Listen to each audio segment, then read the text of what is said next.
Hey everyone, in this video I'll be sharing 2 disturbing true stories involving daughters. So grab a coffee and dive into these stories. Hey Dad, I saw a zombie! I was in the kitchen making tea when my little girl came running in. She rushed through the back door so quickly she almost tripped on the step. I poured boiling water from the kettle into a mug, barely lifting my eyes. Oh, really? Yes! I saw it. Its face was all pale and messed up. It was disgusting, Dad.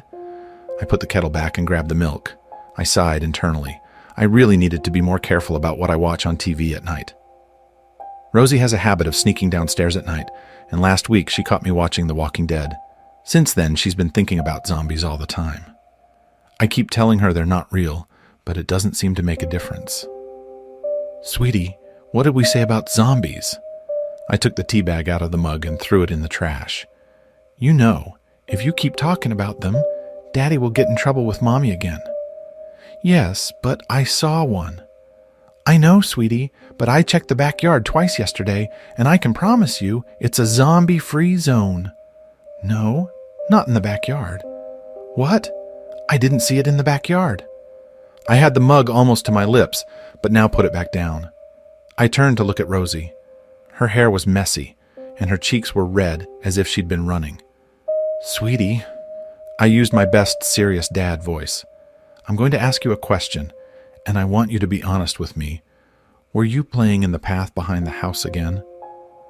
I really didn't need to ask the question because I already knew the answer.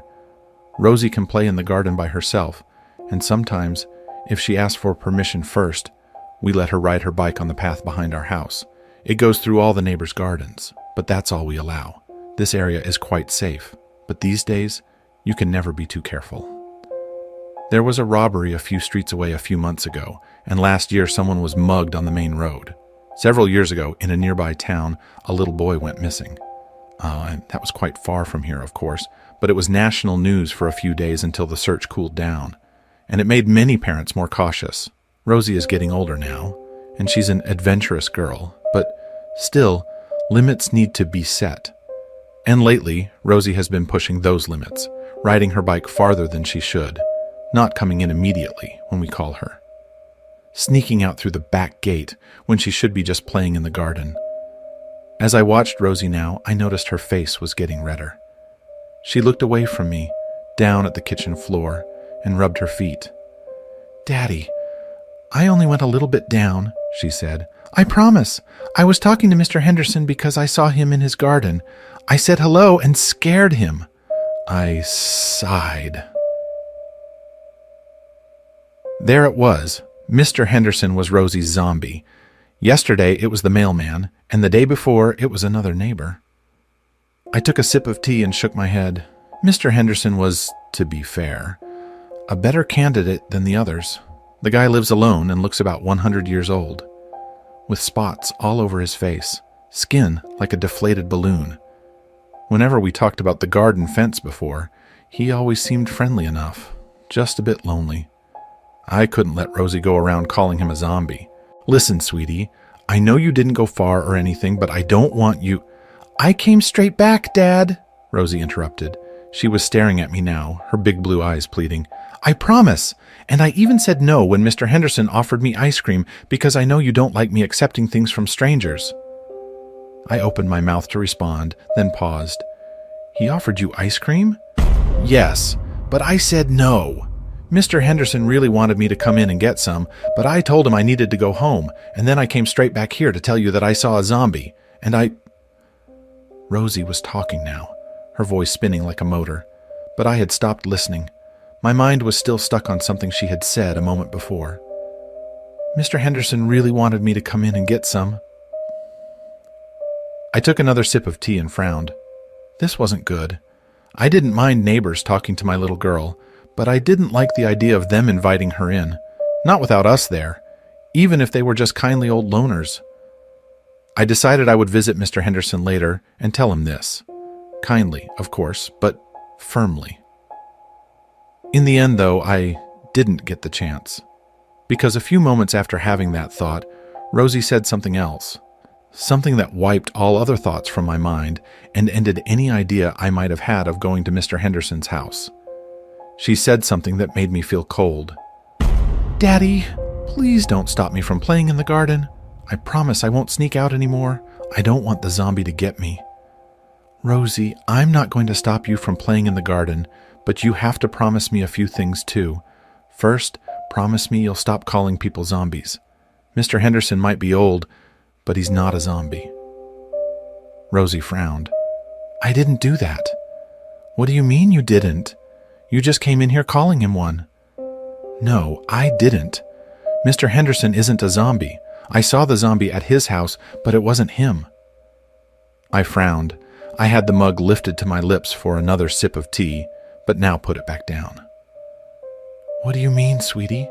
Did you see someone else at his house?" "Yes, the zombie, Dad." I could see it pressed against his small basement window while I was talking to him. Cold fingers ran down my spine. "What?" "Yes, it was really scary. Its face was all bruised and bloody, and its mouth was open, like it was screaming at me. But you know what confused me the most, Dad?" I tried to keep my voice steady. "What?" "Well, I didn't know that kids could be zombies, too.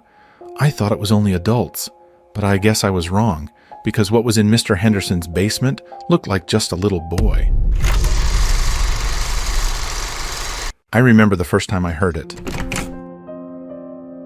"Dear, what is that?" I asked my wife Carmen after waking up in the middle of the night to a strange sound. "What's what?" she responded groggily, annoyed that I had woken her up so late. But the sound had stopped. The next night I heard it again. What could that be? I wondered as I woke my wife up once more. This time she heard it. "It sounds like the door handle." But when we got close, the sound had stopped. Fortunately for me, when I lived in the city, I always had the habit of locking the bedroom door, and that tradition continued when I moved into my wife's apartment and later to our current house in the suburbs. The next night, we didn't hear the sound. Maybe we were in a deep sleep. Or maybe it didn't happen that night, but either way, we thought the strange occurrence was behind us, until the following night, when we heard it again. "Is that what I think it is?" Carmen asked. "It certainly is," I replied, feeling a chill run down my spine as the recurring sound was beginning to genuinely terrify me. This time, I tiptoed to the door, careful not to alert whoever might be fiddling with it, and quickly opened it, only to find my 8-year-old daughter just standing there, looking at me. "Christy?" I asked. "Yes, Daddy," she replied. "What are you doing, dear? You almost gave me a heart attack." "I missed you and Mommy." It was so sweet that I almost forgot how frightening the sounds of the previous nights had been. "Is that all?" But then she just turned and walked away. "Good night, Daddy." I went back to bed and sighed with relief, glad that my daughter was the source of the sound. But the next day, I started thinking more about it, about how many times this had happened, and how, after saying she missed us, she just walked away. So, when it happened again the following night, I didn't open the door.